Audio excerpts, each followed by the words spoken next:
अस्सलाम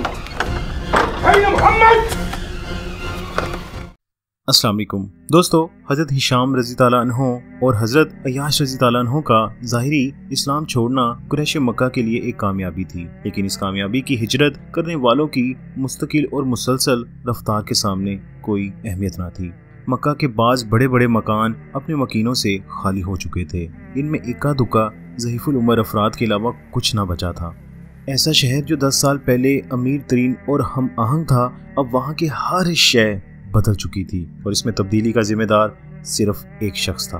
रंजो आलम का ये एहसास तो आनी जानी शय था, लेकिन इनके दिलो दिमाग पर एक मुस्तकिल खतरा शुमाल में वाक़ इस शहर के बारे में बैठ चुका था, जहाँ पर बहुत से दुश्मन जमा हो रहे थे।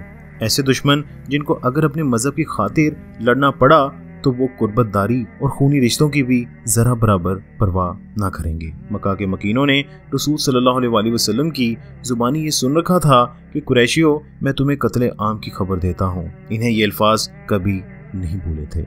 हालांकि जिस वक्त ये अल्फाज अदा हुए थे तो उस वक्त खौफ की कोई बात ना थी, लेकिन अब अगर इनकी नकलो हरकत पर मुसलसल निगरानी के बावजूद इनको चकमा देकर निकल जाने में कामयाब होकर यसरब पहुंच गए तो फिर इनके अल्फाज एक तंबीह या धमकी की बजाय अमली सूरत में जाहिर हो सकते थे।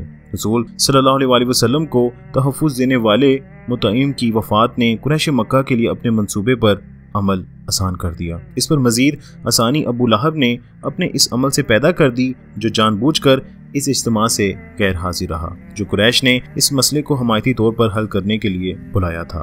काफ़ी बहस मुबाहिसा और बहुत सी तजावीज़ को मुस्तरद करने और बाज़ हाजरीन की रजामंदी के बाद बिलाखिर एक तजवीज़ पर इत्तेफाक हो गया। ये तजवीज़ अबू जाहिल ने पेश की थी और इसके मुताबिक ये तय पाया था कि हर कबीला अपने में से ताकतवर और काबिल इत्मीनान जवान पेश करे। जो वक़्त मुकर्रर होगा, तमाम कबीलों के ये मुंतखब अफराद रसूल सल्लल्लाहु अलैहि वसल्लम पर हमला आवर होकर इन पर मोहलिक वार करेंगे, यानी एक ऐसा वार जिनसे आप सल्लल्लाहु अलैहि वसल्लम की जान चली जाए, नाउज़ुबिल्लाह। इस तरह इनकी खून की जिम्मेदारी किसी एक कबीले के बजाय सब पर आयद होगी और बनु हाशिम के लिए नामुमकिन हो जाएगा कि वो इनका बदला लेने के लिए सब कबीलों से टकरा सके। इस तरह वो मजबूरन खून बहा लेने पर रजामंद हो जाएंगे, जो इन्हें बखूबी अदा कर दिया जाएगा। इस तरीके से किसी शिद्दत रद्द अमल की बजाय इन्हें इस शख्स से निजात मिल जाएगी जिसकी जिंदगी में इनका अमन से रहना नामुमकिन हो चुका था। दोस्तों, अब हज़रत जिब्राइल अलैहिस्सलाम रसूल सल्लल्लाहु अलैहि वसल्लम के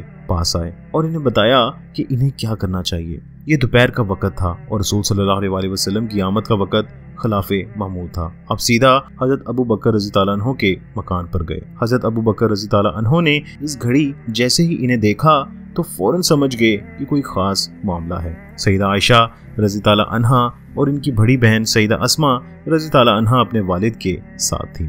जब रसूल सल्लल्लाहु अलैहि वसल्लम तशरीफ़ लाए तो इन्होंने फरमाया कि अल्लाह ने मुझे इजाज़त दे दी है कि मैं शहर छोड़ दूँ और हिजरत कर जाऊँ। हज़रत अबू बकर रज़ी ताला अन्हु बोले, मेरे साथ?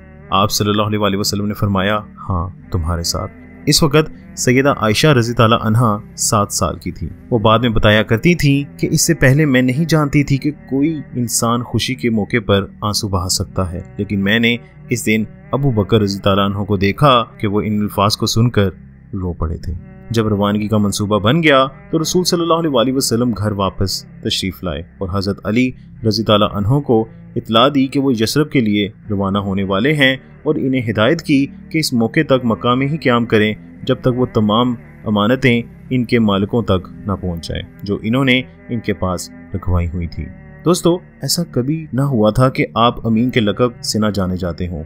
अब भी कितने ही कुफार थे जो अपनी अमानतों के लिए आपसे ज्यादा किसी और को काबिल भरोसा समझते हों। आप सल्लल्लाहु अलैहि वसल्लम ने हज़रत अली रज़ी ताला अन्हु को भी बता दिया कि हज़रत जिब्राइल अलैहिस्सलाम ने इन्हें इस मंसूबे के बारे में बता दिया है जो कुरैश इनके खिलाफ तैयार कर चुके हैं। वो नौजवान जिनका इंतखाब रसूल सल्लल्लाहु अलैहि वसल्लम को कत्ल करने के लिए किया गया था, इन्होंने आपस में तय कर लिया था कि रात होते ही वो रसूल सल्लल्लाहु अलैहि वसल्लम के दरवाजे पर जमा हो जाएंगे। लेकिन इस दौरान जब वो तादाद में मुकम्मल होने का इंतजार कर रहे थे, इन्होंने घर के अंदर से मस्तूरात यानी औरतों की आवाजें सुनी। ये आवाजें हज़रत सौदा रज़ी ताला अन्हा, उम्मे कुलसूम रज़ी ताला अन्हा, फातिमा रज़ी ताला अन्हा और उम्मे ऐमन रज़ी ताला अन्हा की थी। इन आवाजों को सुनने के बाद वो सोचने बैठ गए। इनमें से एक शख्स ने कहा कि अगर वो दीवार पर से कूद कर घर में घुसे तो अरबों में इनका नाम हमेशा के लिए मुलामत का मुस्तहिक बन जाएगा कि इन्होंने घर की खवातीन का भी एहतराम नहीं किया। इस पर इन्होंने तय किया कि वो अपने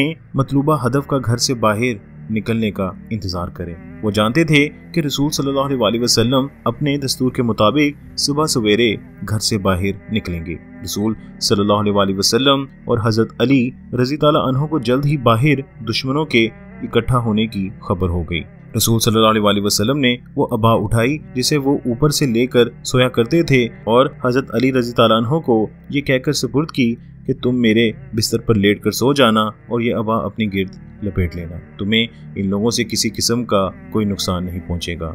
इसके बाद आप सल्लल्लाहु अलैहि वसल्लम ने इस सूरत की तिलावत शुरू की जिसका उन्वान इसके इब्तिदाई हरफ यानी यासीन है। और जब आप इन अल्फाज पर पहुंचे और हमने इनको ढांप दिया इसलिए वो देखते नहीं, तो आप घर से बाहर तशरीफ लाए और अल्लाह ने दरवाजे पर खड़े होने वालों की ऐसे नजरबंदी कर दी कि वो इनको देख ही ना सके।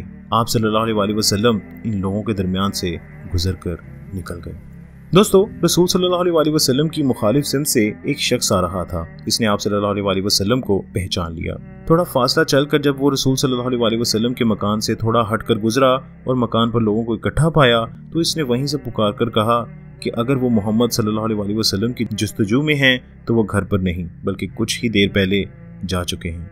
ये सुनकर वो सोचने लगे कि साजिशों के जमा होने से कबल ही एक साजिशी इनके घर की निगरानी कर रहा था। इसने अपनी आंखों से इनको घर में दाखिल होते देखा था। इन्हें यकीन था कि इसके बाद वो घर से नहीं निकले, लेकिन इस यकीन के बावजूद इस राहगीर की वजह से उलझन का शिकार हो गए। आखिरकार इनमें से जो आप सल्लल्लाहु अलैहि वसल्लम के आराम की जगह के बारे में जानता था, इसने खिड़की से देखकर अपने तौर पर इत्मीनान कर लिया कि आप सल्लल्लाहु अलैहि वसल्लम के बिस्तर पर कोई सोया हुआ है। इसने अपने साथियों को यकीन दिलाया कि इनका मतलूबा फर्द घर के अंदर ही मौजूद है। लेकिन जब सुबह हुई और हजरत अली रज़ी ताला अन्हु बिस्तर से उठकर वही अबा लपेटे हुए दरवाजे पर आए तो इनको मालूम हुआ कि सबज़ अबा में लपेटा हुआ कौन था। वो सोच में पड़ गए कि इनका मंसूबा किस तरह नाकाम हो गया है। इन्होंने कुछ देर मजीद इंतजार किया। माहे सफर का इख्तितामी अयाम का पीला चांद एक बारीक शक्ल की सूरत में आसमान पर मशरकी पहाड़ियों से तलू होकर अब दिन की बढ़ती हुई रोशनी में मात पड़ चुका था। रसूल सल्लल्लाहु अलैहि वसल्लम का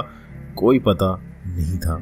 इन्होंने एक फौरी जज्बे के तहत वहां से पैरा उठाने का फैसला किया और अपने सरदारों को खबरदार करने चल पड़े।